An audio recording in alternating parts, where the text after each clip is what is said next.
જય શ્રી કૃષ્ણ મિત્રો, welcome back to our channel Gujarati પરંપરા।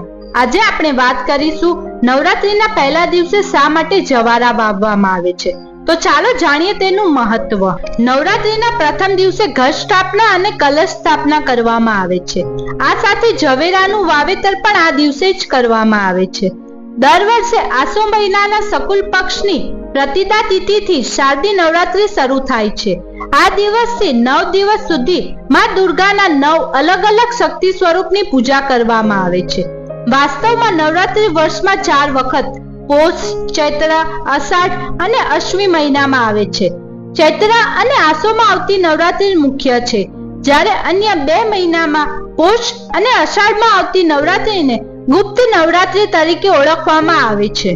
આસો મહિનાથી પાનખરની શરૂ થાય છે, તેથી આસો મહિનાની આ નવરાત્રીને શારદીય નવરાત્રી તરીકે ઓળખવામાં આવે છે। શારદીય નવરાત્રી 22 સપ્ટેમ્બરથી શરૂ થઈ રહી છે, જે 2 ઓક્ટોબર સુધી ચાલશે। નવરાત્રીના પ્રથમ દિવસે ઘટ સ્થાપના અને કલશ સ્થાપના કરવામાં આવે છે। આ સાથે જવેરાનું વાવેતર પણ કરવામાં આવે છે। નવરાત્રી દરમિયાન જવેરા વાવવામાં વિશેષ એવી માન્યતા છે કે તેનાથી પરિવારમાં સુખ અને સમૃદ્ધિ આવે છે। એટલું જ નહીં, ઘરનો ભંડાર હંમેશા પૈસાથી અને અનાજથી ભરેલો રહે છે।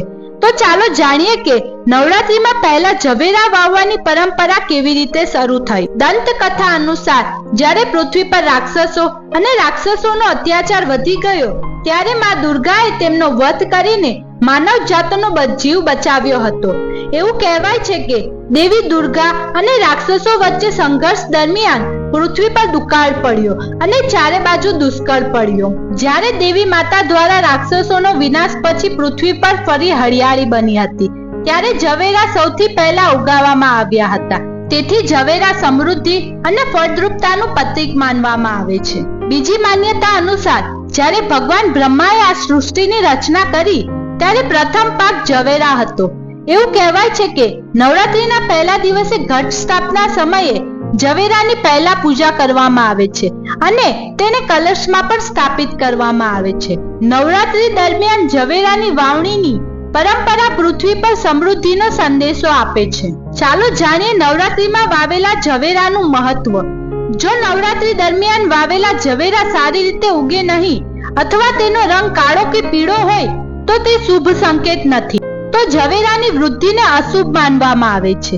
જો નવરાત્રી દરમિયાન વાવેલા જવેરાનો રંગ લીલો અને સફેદ હોય તો તેને શુભ સંકેત માનવામાં આવે છે। તેનો અર્થ એ છે કે તમારી બધી સમસ્યાઓ જલ્દી દૂર થઈ। જો નવરાત્રી દરમિયાન વાવેલા જવેરાનું બીજ અંકુરિત થાય છે અને સારી રીતે વિકસિત થાય છે, તો તેનો અર્થ એ છે કે તમારા ઘરમાં સમૃદ્ધિ અને ખુશીઓ આવશે। જવેરા સારી રીતે ઉગાવવાનો અર્થ એ છે કે તમારા ઘરની આર્થિક સ્થિતિ પહેલા કરતા વધુ મજબૂત થશે। આ ઉપરાંત તમારા પરિવારનું સ્વાસ્થ્ય પણ સારું રહેશે। તો મિત્રો, આ હતું જવેરાનું મહત્વ। વિડીયો ગમ્યો હોય તો લાઈક કરો, તમારા મિત્રો સાથે શેર કરો અને સબસ્ક્રાઇબ કરવાનું ભૂલશો નહીં। વિડીયો જોવા બદલ તમારો ખૂબ ખૂબ આભાર।